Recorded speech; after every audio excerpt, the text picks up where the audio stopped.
Well, I said I was going to start doing those GoFundMe videos, and here we are with the GoFundMe supported video. This one comes to you courtesy of Gardetrace, who wanted me to talk about the Ghost in the Shell franchise. And I'm a huge-ass Ghost in the Shell fan, so fuck yeah, I'm not going to pass up the opportunity to talk about some Ghost in the Shell.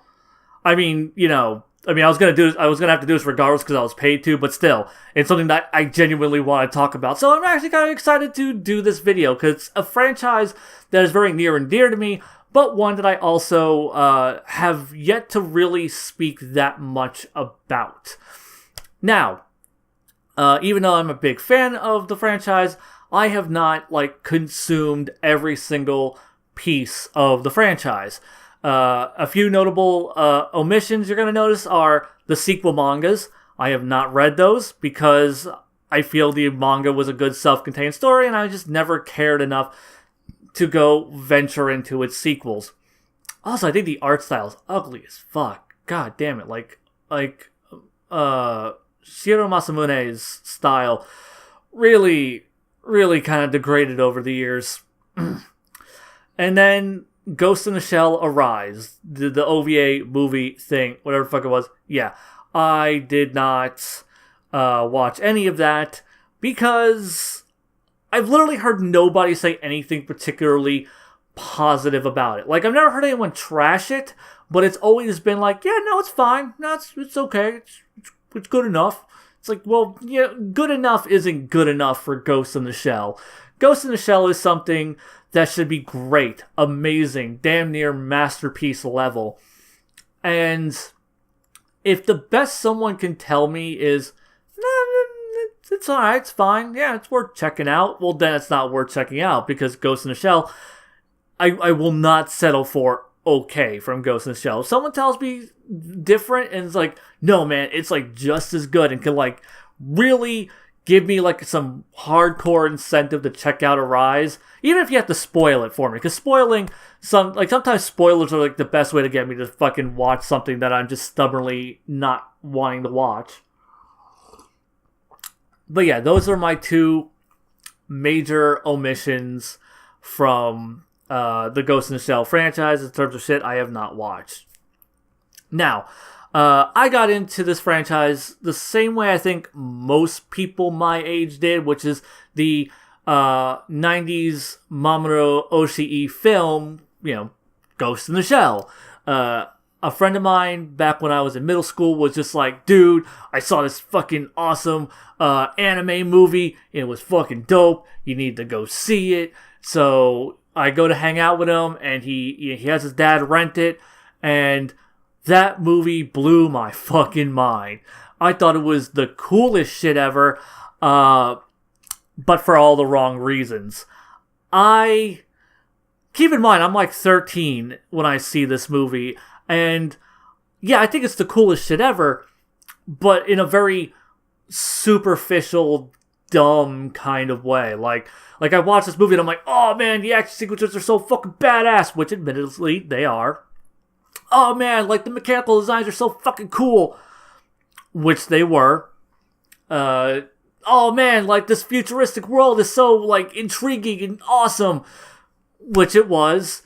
Oh man, there's titties in this fucking ultraviolet cartoon thing, and there were, but there's a lot more. That my appreciation for that movie was the appreciation of that of a fucking 13-year-old. I just did not get what it was about, and nor did its themes and its messages went right over my head. Just did not appreciate what it had to offer. Jump ahead to me being 18, 19. I finally buy it on DVD. I watch it again for the first time in years. Super excited because, I remember loving it. And, it's... Yeah, by this point, I am aware that Ghost in the Shell is considered one of the most highly revered classics of all time. And I'm shit, yeah, it is. That movie was fucking awesome. And I go and I watch it, and I was not prepared for what I was going to watch because that movie ended up being so much better than I ever gave it credit for.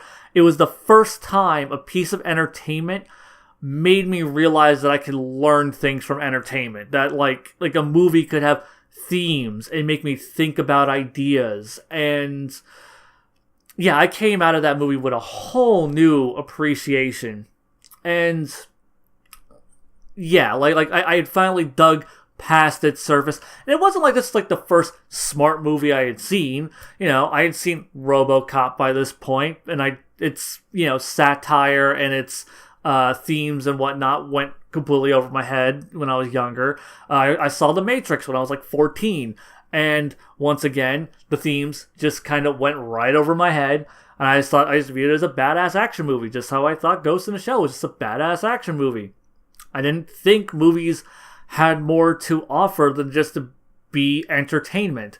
And when I saw Ghost in the Shell as a young adult, like I said, it just blew my mind. It was the most, just mind-rattling thing I had experienced. Like it was just this total fucking brain blast. And I'm like, oh, dude, movies can, make me smarter and shit. Yeah, that was me. And, it was just such a fascinating... And it's a movie that, every time I've gone back to it, I feel like not so much I get something new out of it, but the last time I watched it, which was right before the live-action movie came out, I came out of it with, even more appreciation. Not so much that I got more, out of the themes and, the storytelling or whatever, but just, how the film was even constructed. Because that film is such a tightly constructed narrative. Every scene is either something, that either moves the characters forward, explores the characters, or explores the themes, or moves the story forward. No scene is wasted. And it's such a tightly constructed piece of work, and it is just something that I always feel like I'm getting something new out of it, whether it be I didn't notice this line of dialogue that kind of leads, that kind of tells me a little bit more about this character, or oh man, I never noticed the shot composition in this scene that kind of implies this thing, and it's just, or gives this feeling of isolation, and just it is such a gorgeous, amazing film. Every piece of that film is just a masterpiece in itself. It's perfect. It's great. It is my second favorite anime film of all time, only slightly etched out by End of Eva, which it used to be the other way around. Ghost in the Shell was my favorite for the longest time, and then I recently rewatched I rewatched all of Eva, and then rewatched End of Eva, and End of Eva just kind of edged it out. Sorry, Ghost in the Shell. Still one of my favorite anime films of all time. Still one of my favorite movies of all time. If you were to make a list of every movie I've ever fucking seen, animated, live action, whatever, I guarantee you Ghost in the Shell is going to be in my top 10, because it's just that goddamn good of a movie, and just one that is that important to me. And that leads me to its sequel, Innocence, or how it's branded in the US, Ghost in the Shell 2 Innocence, because God forbid we, don't slap that branding on there in the US. We gotta make sure it's a Ghost in the Shell movie. So, Innocence is nowhere near as good as the original film. I'm going to state that up front. That being said, I still think it is a very good movie. It is one worth watching. It's one that goes on way too long, which is odd, because the original Ghost in the Shell, like I said, was this tightly constructed, lean 80-minute fucking masterpiece. And Innocence is not that. Innocence drags on. Innocence lingers on things. Innocence is also very repetitious. It'll have characters kind of have lines of dialogue that just seem to be repeating the same ideas over and over again. And now that I'm saying this, it makes me wonder if maybe repetition might be a theme in it, because the most memorable scene in that movie, at least for me, and I think for most people, is that trippy fucking dream sequence where they were Bato and other guy, Togasa, were stuck in that loop. And it was, repetition. So it makes me wonder if repetition is somehow a theme in the movie, and that's why it's structured like that. But if that's the case, I don't know what it's trying to say about the nature of repetition. I don't know what the message is there, because I certainly didn't get anything out of it. And I've seen the movie a few times now. Since it's been on Blu-ray, I've seen it twice. I watched it also whenever I watched it, whenever, right before the live action movie came out. Like, I watched Ghost in the Shell, then I watched Innocence right after. And I feel like Innocence kind of gets shit on a lot because it's just not Ghost in the Shell. And I understand where that feeling comes from, because, you have this masterpiece and you have this fairly good movie, like a damn good movie that has a lot of interesting ideas, and it's gorgeously fucking composed, but it's just, it can't compare. Like, I feel like if the movie were leaner, or if its themes were made a bit more clear, if there is a theme about repetition, if that came through a bit more, I would have more of an appreciation for it. I need to look up at some point, like, I'm sure somewhere out there's a goddamn analysis of that film, like some sort of essay that I could read or watch that'll tell me what the fuck that movie is about. Like, because, it has a great story to it, but as far as its themes, I don't really get the themes, unless the themes are just the same as the original Ghost in the Shell, about the whole transhumanism element and Kuzanagi's sense of identity or lack thereof, or sense of individuality. Maybe that's kind of carried over, but if so, like I said, I didn't get that from this movie. So yeah, maybe I'm just too much of a dumb to understand how smart it is. It's just too goddamn smart for me. Or maybe it just isn't actually good. Who knows? But I do think it is a gorgeous movie. I feel like Oshii made it so obtuse that I could not really get what he was trying to say with it. But I do enjoy it. I like its story. I like Bato as a character. I like the character interactions.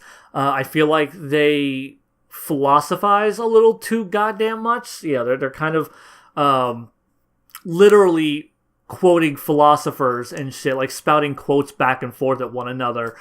And that becomes kind of awkward because it just kind of feels artificial, because that's not how these characters talked or like spoke to one another in the original film. So yeah, it's a little weird, but still, I appreciate what Innocence, like what I get out of Innocence, and I still think it is something that's worth watching.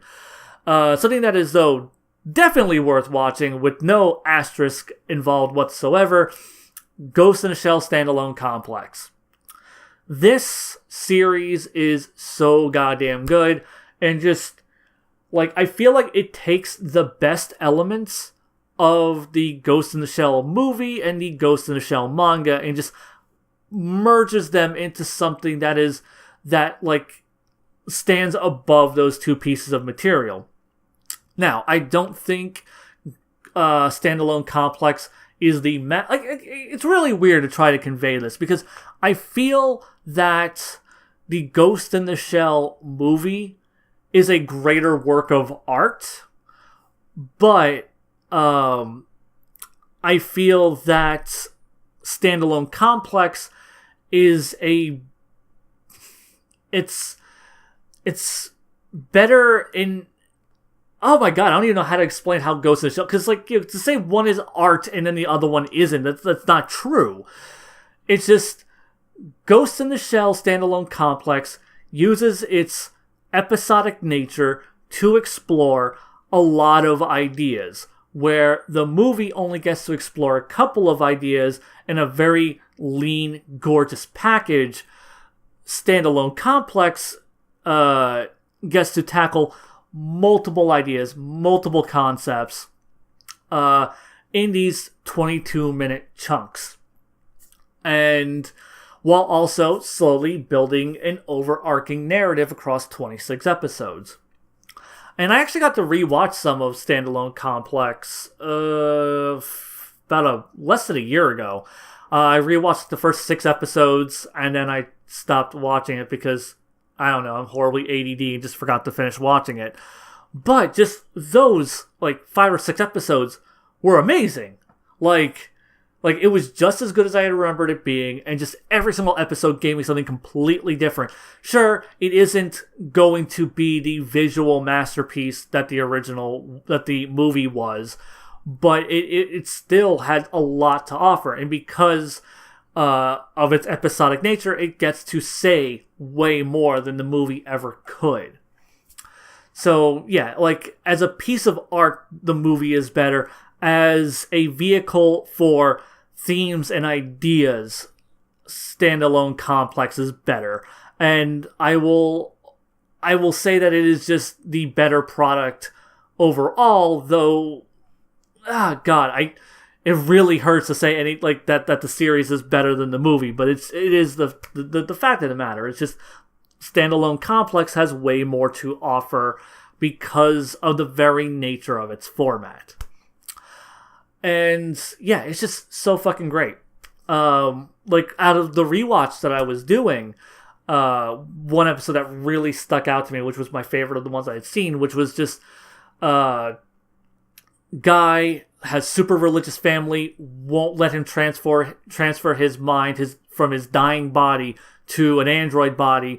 So he ends up dying, but his brain gets transferred into this battle tank as per the wishes he made to a friend of his who did it for him. And he is kind of it's interpreted as he's kind of almost going on a rampage and heading towards his parents' house. And they're like, oh fuck, he's angry that his parents would never let him transfer his mind, so now he is going to kill his parents for revenge. And he gets up to the house, he confronts his parents in this tank body, right as the Major gets on top of him and fries his brain, putting him down before he could hurt his parents, only to find out that she got a wash of emotion from his mind before frying him, and it wasn't anger, it wasn't bitterness, it was pride. It was he wanted to show his family, his parents, his beautiful mechanical body, this is what he had always wanted, to get acceptance from his family. And that is such a beautiful fucking story that ends on a fairly bitter, tragic note. And all the episodes are that tier of storytelling where it's just, here's a really interesting idea to explore in this sci-fi world where people live in android bodies. And yeah, that is Standalone Complex. Then there's its sequel, second season, second gig, which, okay, I never finished watching Second Gig. Don't ask me why. I don't know what the hell happened. I think I just might have been busy when it was airing on Cartoon Network, and I missed it. Because I know I saw at least half of it. I got to at least where the main villain of that series had shown up and he was doing his thing, and it was clear that he was going to be the main villain, and this is what the series was going to be building up to, was this motherfucker. So yeah, and it's weird because everyone I personally know has the same story of, yeah, I watched Standalone Complex and it was fucking awesome, and then I started watching Second Gig and then I never finished it. Everyone has that same fucking story. I don't know why, because we all agree what we saw of Second Gig was fucking awesome. And of course, I haven't seen the movie Solid State Society, which I really want to see that too. My friend Bob has it, and he hasn't watched it. I don't know, he's had it for, oh god, I want to say 8 fucking years. He still hasn't watched it. And he's also one of those guys who watched all of Standalone Complex and then didn't finish Second Gig. I don't know what the hell's wrong with any of us Like, seriously, there's so much fucking garbage I have watched. And that garbage, I could have been watching Second Gig instead. I am a waste of a human being. And now, this far into my, recounting my personal experiences with Ghost in the Shell, we finally get to the beginning. The manga. The original manga by Shiro Masamune. And I feel like I'm going to get crucified for this, but it is the worst version of Ghost in the Shell that I experienced up until that point. Which is kind of why I wasn't too interested in wanting to see this or read the sequel. Especially since the sequel was made way after. And I thought the art style was fucking hideous in the sequel. But, okay. Ghost in the Shell, the manga, is really fucking good. Like, for its time, shit, yes. Because that's one of the things I always try to do. Like, I always try to view art from the time frame it was made. It's how I get a lot of because it takes like the appreciation that I would have and just amplifies it, because I'm like, oh my god, like, this thing was made before like these tropes became standardized, and like, oh my god, like this was an inspiration for these things, and oh my god, like these technical technique or these like techniques, visual, and the visuals were, so revolutionary for its time. Like, so I always try to view a piece of art from the time frame it was made, and for the time frame it was made, yeah, Ghost in the Shell was a really awesome sci-fi cyberpunk manga. It's good. It's really fucking good with great fucking ideas. Unfortunately, I feel like it doesn't take as good of advantage of its ideas, and also it is 80s as fuck. It is like the manga is very, very comedic. It's a little on the raunchy side at times. Kusanagi has, like her lesbian sex scene in it because Masamune just didn't want to draw a naked guy. Because, like, he wanted to draw the major naked, and he just decided, well, I'm just going to draw her with some naked ladies, even though he had established that she had a girlfriend, or a boyfriend at that point.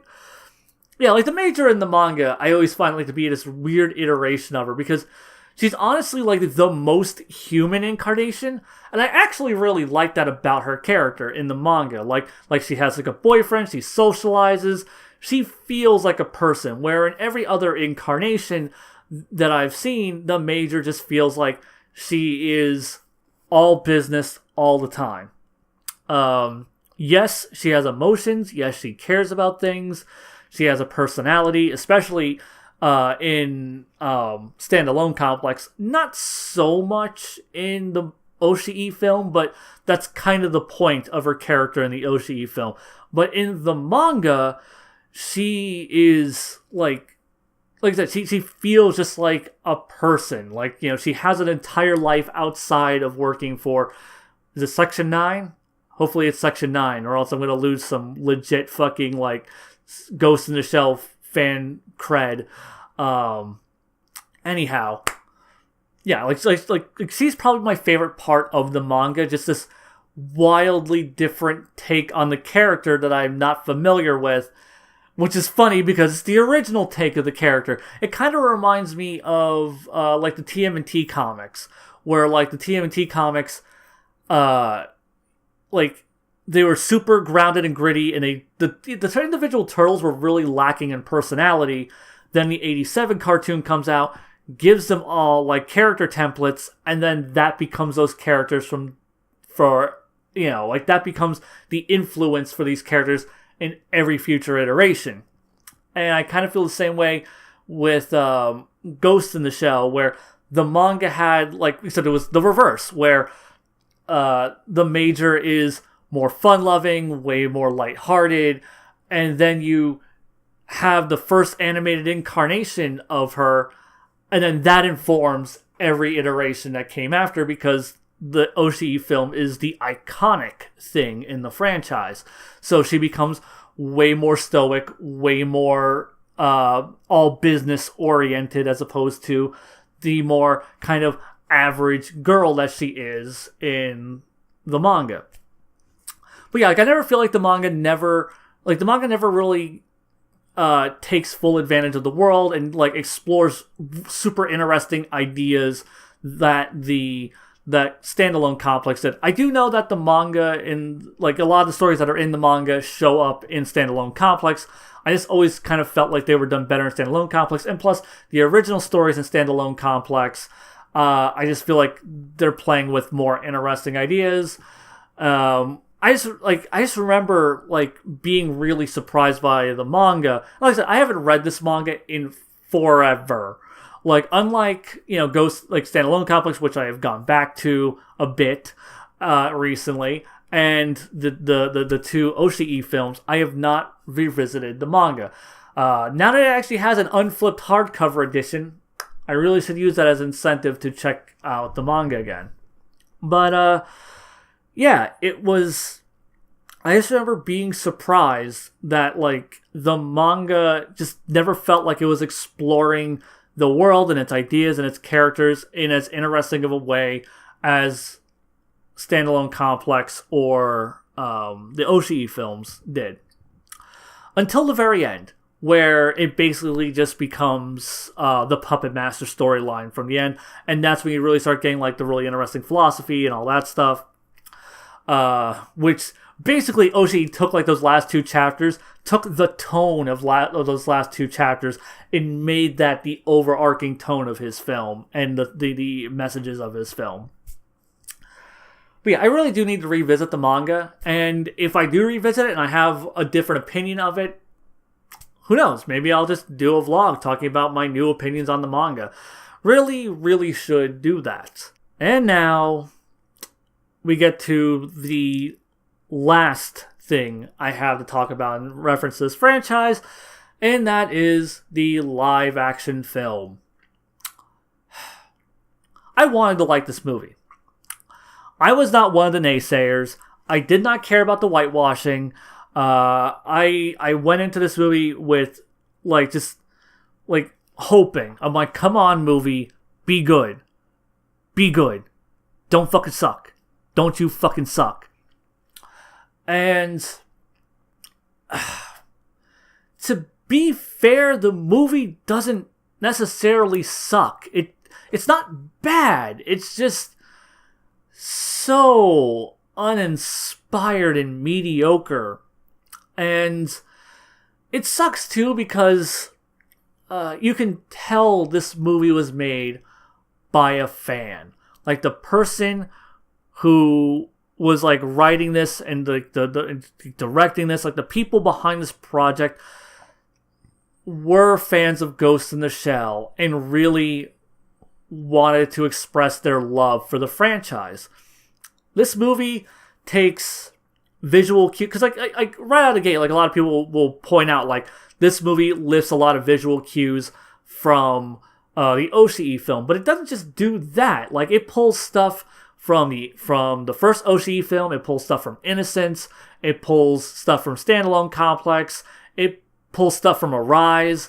And I know I said at the beginning, it's like, oh, I haven't seen Arise, but I mean specifically like the red outfit that she wears that in the movie, which is obviously a nod to Arise. So you could tell, like, it pulls, like, its plot line is kind of this weird mashup between like the first movie and the storyline from Second Gig. Like there's elements from Second Gig in there.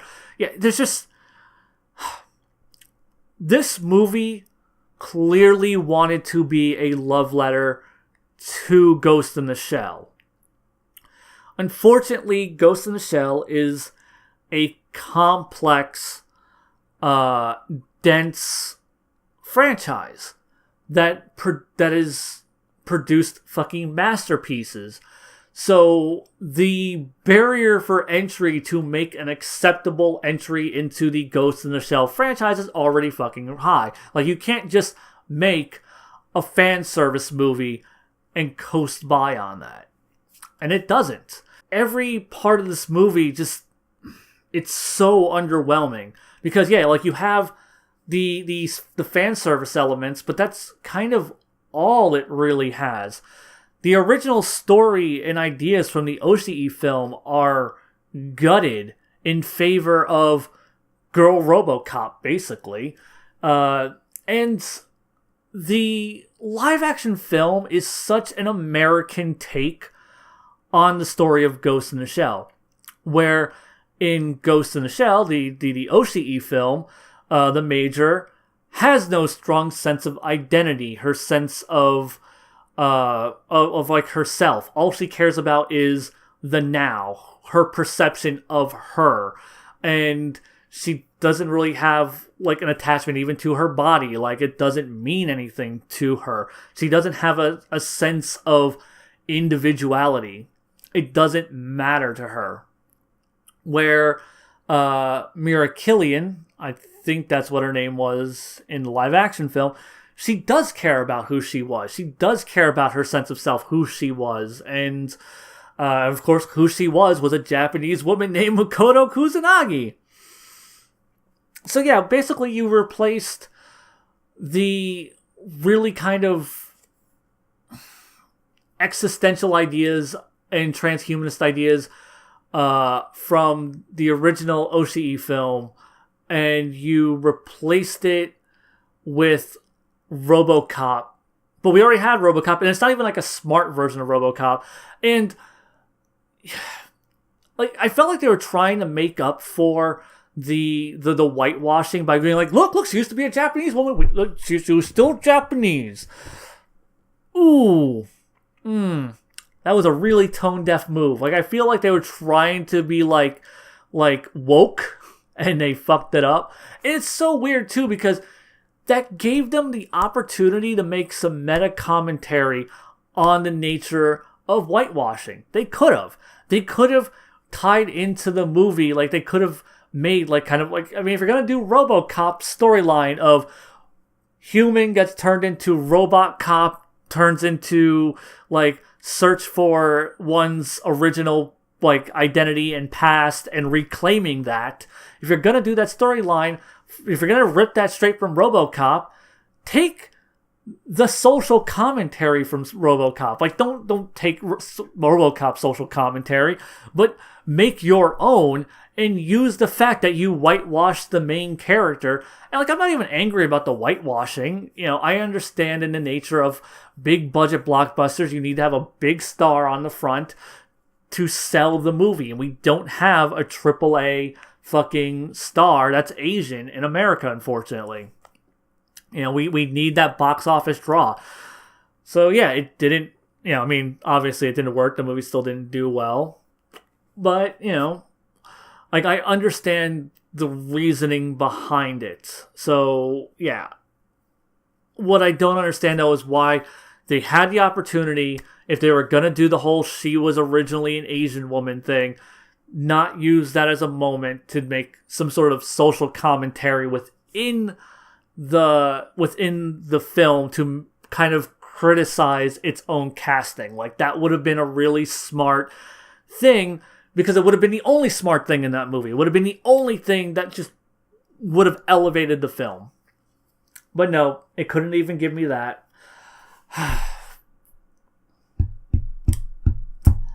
So yeah, that's the Ghost in the Shell franchise. That's my feelings on it.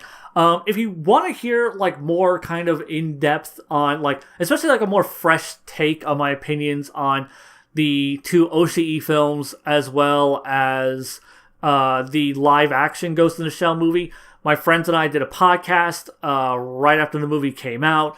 Like, that's why we originally rewatched the first, you know, like, the two OCE films, is because we were going to do the live-action movie and then do a podcast, which we did. So I will link that down below so you can check it out if you want to. And yeah, that covers everything. Ghost in a Shell. It's one of my favorite fucking franchises. Like I said, Standalone Complex is fucking amazing. The OCE, the original OCE film is a fucking masterpiece. One of the greatest movies of all time. One of the most influential films of all time. If you have not seen it, you need to fix that, because it is that damn good. Till next time, guys, Xeon out.